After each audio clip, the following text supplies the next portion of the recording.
How do they do it? If you're like so many who sit and stare at a blank page, an empty canvas or a sketch pad, or stare into the camera lens, you face this problem. How can we increase our capacity, create more, and create more of better quality as well as quantity? What are you doing? I'm writing, like you'll be, when you start punching those keys.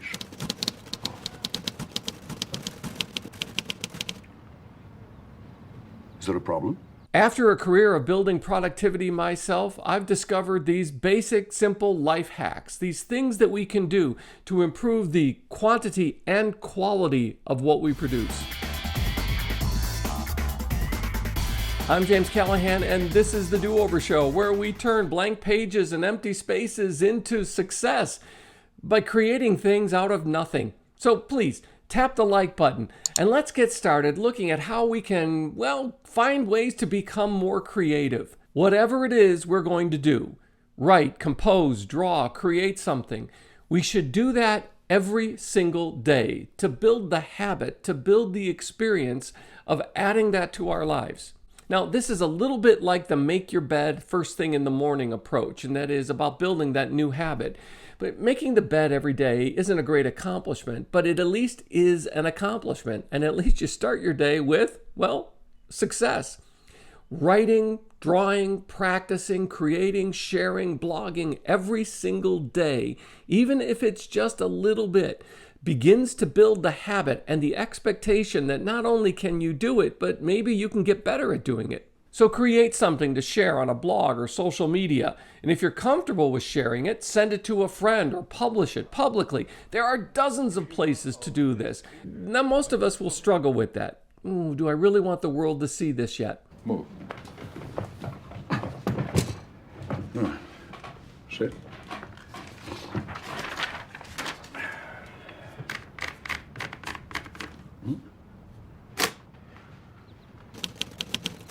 Go ahead.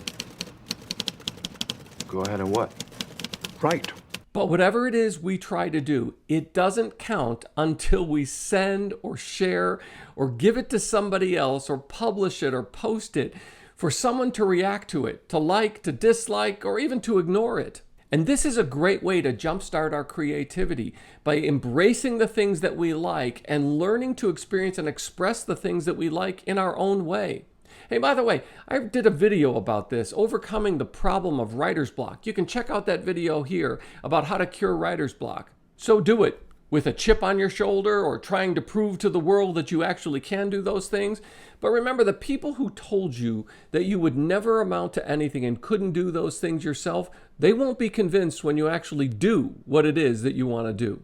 Don't think that spending money on something, buying an online course or that fancy-ass pencil or the journal that you just know is going to help you produce great things, don't think that any of those things are going to help you increase your creativity.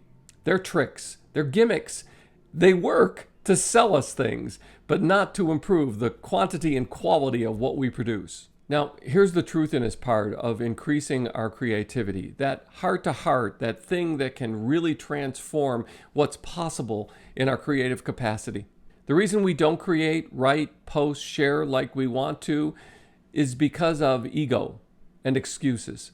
We don't create more because most of the time we're sure people will judge, dislike, or even insult what we do. But the secret to creating a better quality of something is learning to create a better quantity of that thing. We will fail, we will stink, we will produce things that later we'll look on and we'll say, ooh, that's cringeworthy, that's embarrassing. But if we're defeated by a blank page or an empty screen or journal or blog page because we're afraid it won't be good or good enough to be liked, well, then we've lost even before we've begun. But hey, here's my question. Why don't people teach us this? When we were young, when we were experiencing creativity, and when we were encouraged to be creative during our college years or in our early professional life, why didn't people stand up and say, you're going to fail, you're going to do this, but you need to try and build these habits?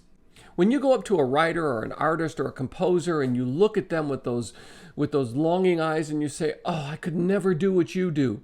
And they just nod and agree and they say yes, because what they're really in, it's their ego talking. They're just looking at you saying, you're right, you're not me, you can't do this. Now, about this professor of yours. How did it feel having him tell you what you can't do? Like he knew he was better than me. So find your humanity by doing, by trying, by risking, publishing, sharing. Find your humanity by doing the thing that you know you should be doing. Whether you're 20 years old or you're 80 and you say, I've always wanted to write poetry, sit down and write something. Find a place to publish it. Put it on Facebook for all I care. Tweet it. Who knows? Who cares? But create something and put it out there. And then tomorrow, go back and do the same thing again and again and again. And please tap the like button, and while you're down there, subscribe and ring the notification bell so you don't miss an episode of The Do-Over Show every Monday and Friday. I'm so glad you found me, and I found you. Thanks.